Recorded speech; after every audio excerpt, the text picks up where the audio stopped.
अडानी का नाम लगातार चर्चाओं में है। कभी पीएम मोदी अडानी को लेकर विपक्ष हमलावर नजर आता है, तो कभी हिंडनबर्ग की रिपोर्ट्स में विश्व स्तर पर अडानी का नाम सुर्खियों में नजर आता है।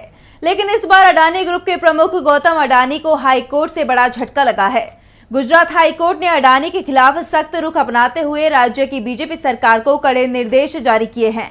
तो क्या है पूरा मामला, देखिए इस रिपोर्ट में। अडानी ग्रुप पर गुजरात हाईकोर्ट की बड़ी कार्रवाई सामने आई है। कोर्ट ने अडानी ग्रुप के खिलाफ गुजरात की बीजेपी सरकार को कड़े निर्देश दिए हैं। अडानी को 231 एकड़ जमीन लौटानी पड़ेगी। ये मामला मुद्रा तालुका के नवीनल गांव में चारागाह भूमि आवंटन को लेकर चल रहे विवाद से जुड़ा हुआ है। दरअसल 2005 में अडानी पोर्ट और SEZ लिमिटेड को 231 एकड़ चारागाह भूमि आवंटित करने को लेकर एक जनहित याचिका के माध्यम से चुनौती दी गई थी। आरोप था कि इस आवंटन के कारण ग्रामीणों के मवेशियों के लिए चारागाह भूमि की कमी हो रही है।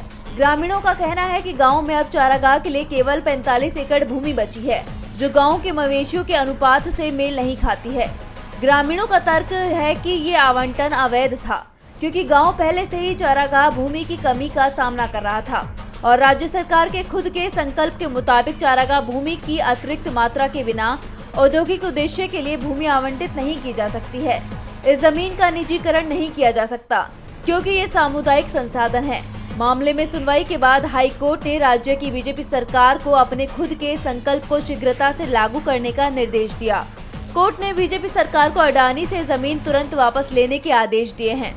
हालांकि कंपनी की तरफ से वकील ने इस पर आपत्ति जताते हुए कहा कि इस तरह के निर्देश कंपनी के अधिकारों का उल्लंघन करेंगे, जिस पर कोर्ट ने कहा कि अगर वो इस फैसले को चुनौती देना चाहती है तो एक अलग याचिका दायर करे।